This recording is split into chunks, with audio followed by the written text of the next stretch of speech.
Asian paints मजबूत नतीजों के बाद भी 3.5% नीचे है। तो स्टॉक्स पे रिजल्ट्स के पहले और रिजल्ट्स के बाद बड़े ही विचित्र से रिएक्शन आते हुए दिख रहे हैं। अंदाजा लगाना बड़ा मुश्किल है। डर यही बन रहा है, वरुण ने भी कल हाईलाइट करा था जब बात कर रहे थे, और अदरवाइज भी इन सब चीजों के लिए ये जो प्राइस हाइक्स ये लोग ले रहे हैं, इवेंचुअली डिमांड पर इसका असर आएगा। हालांकि पेंट्स यूजुअली इतना नहीं रिएक्ट करते हैं, बट स्पेशली आज जो कंजा नेरोलैक के नंबर्स के बाद जो डर फैला है वो मार्केट लीडर में भी जा रहा है, तो इसलिए शायद आई थिंक एशियन पेंट्स आमतौर पर एशियन पेंट्स ही डिसाइड करता है कि बाकी कैसे करेंगे। आज कंजा नेरोलैक ने डिसाइड किया है एशियन पेंट्स क्या करेगा। ये हाल है, ऐसा ही होता है भाई, क्या कर सकते हैं। आइए बढ़ते आगे। जय ठक्कर हमारे साथ तैयार है कैश का ऑप्शन थोड़ी देर में देने के लिए, लेकिन उससे पहले bull versus bear, Asian Paints की बात चल रही है, एशियन पेंट्स की तरफ ही चलते हैं। तैयार है कुशल और वरुण।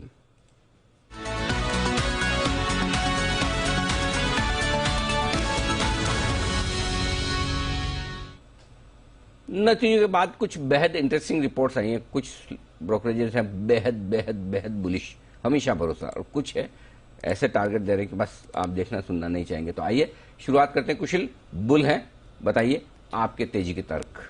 देखिए, तेजी का तर्क Anil sir specific definitely brokerage reports तो पॉजिटिव है ही, साथ ही नंबर्स का काफी बड़ा सपोर्ट कल आता हुआ दिखा था।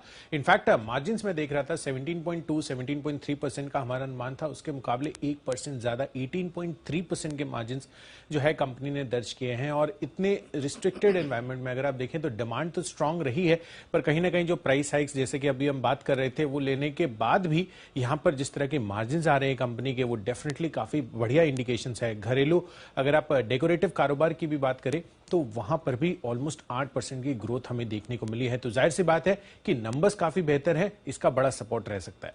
देखिए, नंबर्स कल के तो काफी बेहतर थे, 18% के मार्जिन आए, 17% का अनुमान था, लेकिन आपको ये याद रखना चाहिए कि एक जमाना था कि ये कंपनी 26-28% के आसपास के मार्जिन स्टॉक करती थी, और वहां से गिर के अब मार्जिन जो है 16-18% के आसपास आ चुके हैं। और ये तब है जब कंपनी ने 15 से 22% के आसपास की प्राइस हाइक जो है वो ऑलरेडी ले चुके हैं। यानी कि एक बात तो साफ है कि कितनी भी प्राइस हाइक लो, मार्जिन को डिफेंड नहीं कर पा रहे हैं। और दूसरी सबसे बड़ी दिक्कत की बात है कि इन कंपनियों के लिए सबसे बड़ा रॉ मटेरियल कच्चा तेल और उसके डेरिवेटिव्स होते हैं, और खासकर टाइटेनियम डाइऑक्साइड को अगर आप देखेंगे वो तो ये कंपनियां पूरा का पूरा इंपोर्ट करती है, और आप देख रहे हैं कि रुपए में किस तरह की वीकनेस आ रही है। तो अभी तो मार्जिन 18% पे आए हैं, आगे 18% को भी सस्टेन कर पाएंगे क्या, ये सबसे बड़ा सवाल है, क्योंकि जिस तरह से रॉ मटेरियल की कीमतें बढ़ रही है, प्राइस हाइक भी काम नहीं आ रही है। बिल्कुल वरुण, बट डेफिनेटली ये भी हमें साथ साथ ध्यान रखना होगा कि कमोडिटी की कीमतें या फिर जो रॉ मटेरियल की कीमतें हम बात करते हैं वहां पर कंटिन्यूअस तेजी हमें देखने को नहीं मिलती है, वहां पर भी सेल ऑफ आता है, तो कहीं ना कहीं उसका भी सपोर्ट आगे चलकर मिल सकता है।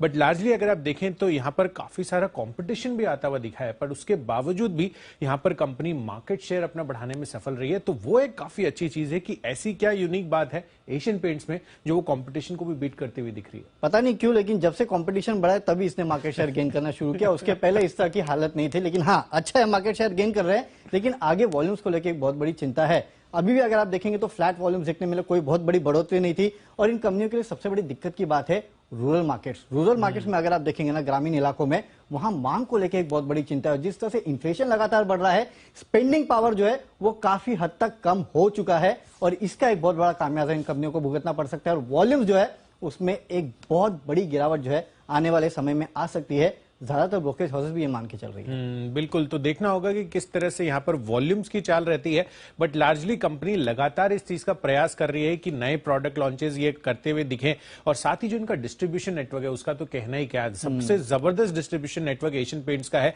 तो उससे भी काफी बड़ा फायदा मिलता है अगर कोई भी नया प्रोडक्ट लॉन्च जो है अगर मार्केट में हिट होता है तो। लेकिन देखिए, इस डिस्ट्रीब्यूशन का इंपैक्ट है ना कंपनी के बैलेंस शीट पे देखने मिल रहा है। लगातार अपना डिस्ट्रीब्यूशन तो बढ़ाते जा रहे हैं, लेकिन अपने वर्किंग कैपिटल को संभाल नहीं पा रहे हैं। पिछले एक साल में अगर आप देखेंगे तो जो कैश फ्लोज है उसमें 73% के आसपास की कहीं ना कहीं गिरावट देखने मिली, जो ओवरऑल कैश है कंपनी के, और जो वर्किंग कैपिटल है वो लगातार बढ़ते जा रहा है, जो डेटर डेज है वो लगातार बढ़ते जा रहे हैं। और जो रूरल स्ट्रेस की मैं बात कर रहा था ना, ये आपको साफ अब बुक्स पे दिखाई देने लगा है, क्योंकि लोग पेमेंट कर नहीं पा रहे। एक बात साफ समझ में आती है।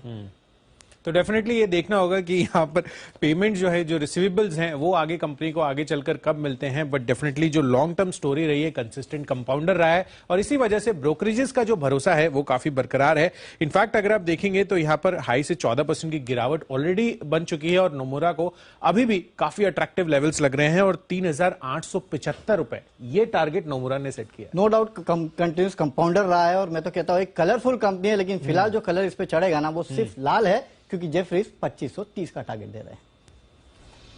ओके, तो कलर लाल है, हालांकि थोड़ा कल तो बुल्स के कलर में था, आज लाल है। चूज करना मुश्किल हो रहा है सर एशियन पेंट्स के लिए, जिस तरह से रिपोर्ट्स आ रही हैं दोनों तरफ। बुल वर्सेस बेयर मुश्किल मामला है। पर एक इंटरेस्टिंग बात थी जी, कंपटीशन बढ़ रहा है बट कंपटीशन के साथ इनका मार्केट शेयर बढ़ा है, तो ये बड़ी बात है कि लीडर होकर अपना मार्केट शेयर मेंटेन भी रख रहे हैं और बढ़ा भी रहे हैं, ये अच्छी चीज है। तो जैन साहब के पास चलते हैं जजमेंट के लिए। जैन साहब, एशियन पेंट्स बुल या बेयर? आज देखिए मैं गुप्ता जी के साथ नहीं जाऊंगा, आज वरुण जी के साथ जाऊंगा। कलर बहुत जबरदस्त बोला। देखिए स्टॉक तो बहुत कलरफुल है बट लाल कलर चढ़ेगा।